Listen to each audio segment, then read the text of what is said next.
यो चाहिँ हाम्रो पार्ट 2 भिडियो हो।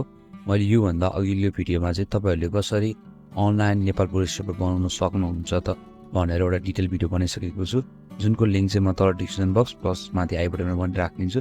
एकचोटि त्यो भिडियो चाहिँ फर्स्टमा हेरेर तपाईँहरूले सम्पूर्ण आफ्नो डिटेल भइसकेपछि चाहिँ त्यसमा एउटा सर्टिफिकेट पाउनुहुन्छ। त्यो डाउनलोड गरिसकेपछि अब तपाईँहरूले स्ट्याम्प कसरी लाउने त भनेर चाहिँ म यो भिडियोमा तपाईँहरूलाई डिटेलमा एक्सप्लेन गर्नेछु।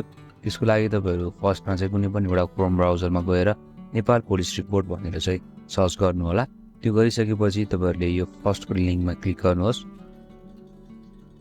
यो गरिसकेपछि तपाईँहरूले यसमा इमेल र पासवर्ड हाल्नुपर्ने हुन्छ। त्यसको लागि चाहिँ तपाईँहरूले अगाडिबाट फेरि भिडियो हेर्नुभयो भने यो सबै कुराहरू तपाईँले बुझ्नुहुन्छ। फर्स्टमा चाहिँ त्यो भिडियो हेर्नु होला।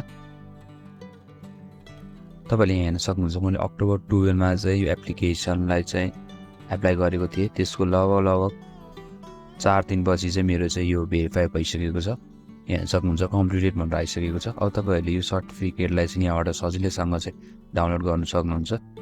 यो सम्मलाई चाहिँ मैले एउटा भिडियो बनाइसकेको छु। यो एप्लिकेसन कसरी एप्लाई गर्ने भनेर चाहिँ भिडियो बनाइसकेको छु। त्यसरी हेर्नु होला है। त्यसपछि यहाँ गएर डाउनलोड सर्टिफिकेट गर्नु होला। यहाँ हेर्न सक्नुहुन्छ माथि डाउनलोड हुँदैछ। त्यसपछि यसलाई चाहिँ ओपन गर्नु होला। यहाँ हेर्न सक्नुहुन्छ मैले पुलिस क्लियरेन्स सर्टिफिकेट चाहिँ मेरो डाउनलोड गरिसकेको छु। तर यहाँ चाहिँ कुनै पनि स्ट्याम्प चाहिँ हुँदैन। अब स्ट्याम्प लाउनको लागि चाहिँ तपाईँहरूले केही प्रोसेसहरू चाहिँ गर्नुपर्ने हुन्छ। त्यो चाहिँ म तपाईँहरूलाई यहाँ बताउने छु। त्यसको लागि तपाईँहरूले फेरि क्रोम ब्राउजरमा जानुहोस्। क्रोम ब्राउजरमा गएर नेपाल कन्सुलर डिपार्टमेन्ट भनेर चाहिँ सर्च गर्नु होला। सर्च गरिसकेपछि तपाईँहरूले यहाँ फर्स्टमा देख्न सक्नुहुन्छ कन्सुलर सेवा विभाग भनेर यो वेबसाइटमा जानु होला। यो वेबसाइटमा गइसकेपछि तपाईँहरूले यहाँ तल देख्न सक्नुहुन्छ online application for police clearance certificate भनेर दिएको छ। यसमा चाहिँ क्लिक गर्नु होला। क्लिक गरिसकेपछि तपाईँहरूले चाहिँ तपाईँहरूको सर्टिफिकेटमा स्ट्याम्प लाउनको लागि चाहिँ पेमेन्ट भेरिफिकेसन चाहिँ गर्नुपर्ने हुन्छ। त्यो त साइडमा देख्नुहुन्छ मैले माथि दिएको अनलाइन फर्म भर्ने तरिका पढ्यो भन्ने दिएको छ। यसमा चाहिँ तपाईँहरूले टिक लाउनु होला। त्यसपछि नेक्स्ट गर्नु होला। नेक्स्ट गरिसकेपछि तपाईँहरूले यहाँ यो क्याप्चा चाहिँ फिलअप गर्नुपर्ने हुन्छ। यो फिलअप गरिसकेपछि सबमिट गर्नुहोस्। सबमिट गरिसकेपछि तपाईँहरूको यहाँ डिस्प्याच नम्बर र डेट अफ बर्थ चाहिँ मागिएको हुन्छ। त्यसको लागि तपाईँहरूले अघिको सर्टिफिकेट एकचोटि ओपन गर्नुहोस्। त्यो सर्टिफिकेटमा तपाईँहरूले यहाँ माथि हेर्न सक्नुहुन्छ यहाँ डिस्प्याच नम्बर भनेर दिएको छ।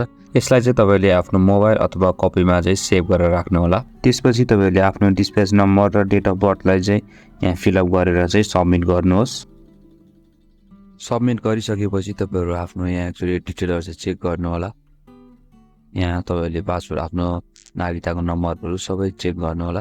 त्यति गरिसकेपछि तपाईँहरूले तल मोबाइल नम्बर भनेको छ। तपाईँहरूको मोबाइल नम्बर अलरेडी यहाँ रजिस्टर भइसकेको छ भने तपाईँले केही नि गर्नु परेन। यहाँ मोबाइल नम्बर नभए चाहिँ आफ्नो मोबाइल नम्बर हाल्नु होला।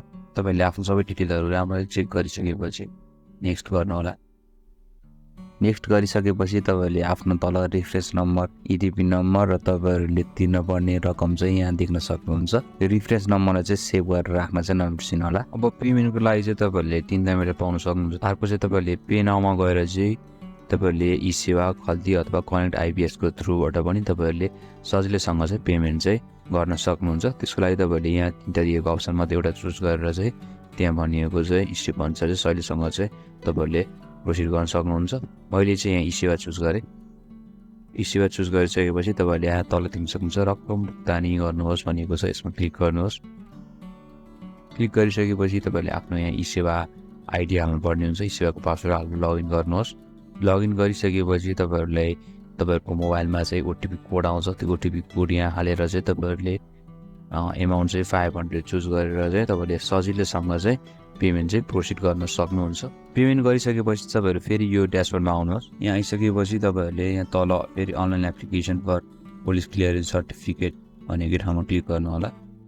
पेमेन्ट भेरिफिकेसन भयो कि भएन हेर्नको लागि चाहिँ तपाईँहरूले यो फर्स्टको पेमेन्ट भेरिफिकेसनमा क्लिक गर्नुहोस्। तपाईँहरूको आफ्नो रिफ्रेस नम्बर डिस्प्याच नम्बर हालेर चाहिँ तपाईँहरूले आफ्नो पेमेन्ट भेरिफाई भयो कि भएन भनेर हेर्नु होला। पेमेन्ट भेरिफाई भइसकेको छ भनेपछि तपाईँहरू फेरि ब्याक आउनुहोस् र डाउनलोड एटेस्टेड पिसिसी भन्ने ठाउँमा गएर चाहिँ तपाईँहरूले आफ्नो पेमेन्ट भेरिफाई भइसकेपछि चाहिँ तपाईँहरूले यसमा गएर तपाईँहरूले आफ्नो रिफ्रेस नम्बर र डिस्प्याच नम्बर हालेर चाहिँ सजिलैसँग चाहिँ तपाईँहरूले आफ्नो अनलाइन पुलिस क्लियरेन्स रिपोर्ट चाहिँ स्ट्याम्प सहित चाहिँ डाउनलोड गर्न सक्नुहुन्छ।